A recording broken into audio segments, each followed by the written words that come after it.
আরো একটি গুরুত্বপূর্ণ খবর আপনাদেরকে জানিয়ে রাখি, মুখ্য সচিবকে পাল্টা চিঠি জুনিয়র ডাক্তারদের। আপনারা জানেন মুখ্য সচিবের তরফ থেকে চিঠি দেওয়া হয়েছিল জুনিয়র ডাক্তারদের, এবার তারা পাল্টা শর্ত দিয়ে চিঠি দিলেন মুখ্য সচিবকে। কি রয়েছে সেই চিঠিতে, কি শর্ত তারা দিলেন শুনবো।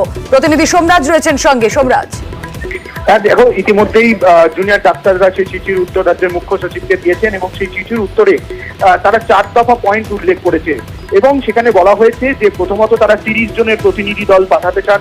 দ্বিতীয়ত, যে আলোচনাটি হবে সেটি যাতে পুরোপুরি লাইভ টেলিকাস্ট হয়, যে বৈঠকটি হবে সেই বৈঠকটি স্বচ্ছতার ক্ষেত্রে। 3 হচ্ছে যে 5 দফা যে তাদের দাবি আছে সেই দাবির নিরিখেই যাতে আলোচনা হয়। এবং চতুর্থত হচ্ছে যে তারা জুনিয়র ডাক্তাররা আলোচনা চাইছেন রাজ্যের মুখ্যমন্ত্রীর সঙ্গে, সেটাও যাতে নিশ্চিত করা হয় যে সেই বৈঠকে রাজ্যের মুখ্যমন্ত্রী উপস্থিত থাকবেন। এই 4 দফা দাবিতে জুনিয়র ডাক্তারদের তরফে রাজ্যের মুখ্য সচিবকে ইমেল করা হয়েছে বলেই সূত্র মারফত খবর।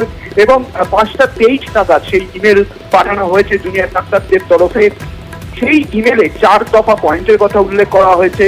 প্রথমত, ন্যূনতম 30 জনের প্রতিনিধি দল পাঠাতে চায় তারা। এখানে রাজ্যের মুখ্য সচিব জানিয়েছিলেন যে 12 থেকে 15 জনের প্রতিনিধি দল তারা সন্ধ্যে 6টার সময় আসতে পারেন। দ্বিতীয়ত, তারা বলছেন যে যে বৈঠকটি হবে বা আলোচনাটি হবে সেটি যাতে সরাসরি সম্প্রচার করা হয় বিভিন্ন সংবাদ মাধ্যমে, যাতে বৈঠকের স্বচ্ছতা বজায় থাকে। তৃতীয়ত, তারা বলছেন যে 5 দফা দাবি তাদের রয়েছে সেই 5 দফা দাবি নিয়েই যাতে বৈঠকে আলোচনা হয়। এবং চতুর্থত, রাজ্যের মুখ্যমন্ত্রী যাতে সেই বৈঠকে উপস্থিত থাকে সেটা নিশ্চিত করতে হবে। এবং তারা এই 4 দফা পয়েন্টের উত্তর চায় মুখ্য সচিবের থাকে, এই মর্মে ইমেল করেছেন তারা বলে সূত্র মারফত খবর। যদিও তোমাকে জানিয়ে রাখি, এই মুহূর্তে রাজ্যের মুখ্যমন্ত্রী, রাজ্যের মুখ্য সচিব, স্বরাষ্ট্র সচিব সহ রাজ্যের প্রশাসনের শীর্ষ স্তরের আধিকারিকরা তারা নবান্ন সভাঘরে বৈঠক করতে ইতিমধ্যেই শিল্প নিয়ে যে বৈঠক বিকাল 4:30 থেকে শুরু হয়েছে সেই বৈঠক এখনো চলছে। ফলত তার রাজ্য সরকারের তরফে ইমেল পেয়েছেন নাকি তারা, সেই বিষয়টা এখনো পর্যন্ত স্পষ্ট নয়। কারণ যেহেতু নবান্ন সভাঘরে বৈঠক চলছে সেখানে রাজ্যের মুখ্য সচিব উপস্থিত রয়েছেন। তুমি জানো, সন্ধ্যে 6টার সময় বৈঠকে ডাকা হয়েছিল 12 থেকে 15 জনের প্রতিনিধিকে, এখন 5:30 বেজে গিয়েছে। ফলত এই বৈঠকের ভবিষ্যৎ কি হবে তা এখনো পর্যন্ত স্পষ্ট নয়, অন্তত জুনিয়র ডাক্তারদের এই উত্তরের তরফে বলাই যায় সেটা। ফলত 6টার বৈঠকের ভবিষ্যৎ কি হবে বা এর পরে রাজ্যের তরফে কি পদক্ষেপ হবে সেটা এই শিল্প সংক্রান্ত যে বৈঠক চলছে সেই বৈঠক শেষের পরেই গোটা বিষয়টি স্পষ্ট হবে বলেই মনে করা হচ্ছে।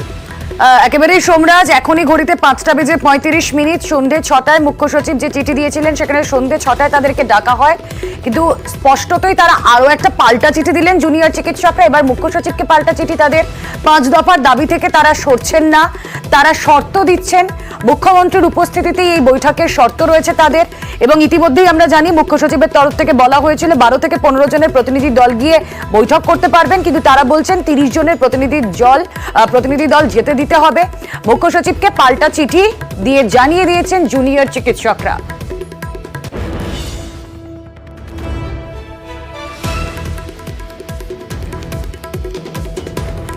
মুখ্য সচিবকে পাল্টা চিঠি জুনিয়র ডাক্তারদের, পাল্টা শর্ত দিয়ে চিঠি দিয়েছেন জুনিয়র ডাক্তাররা।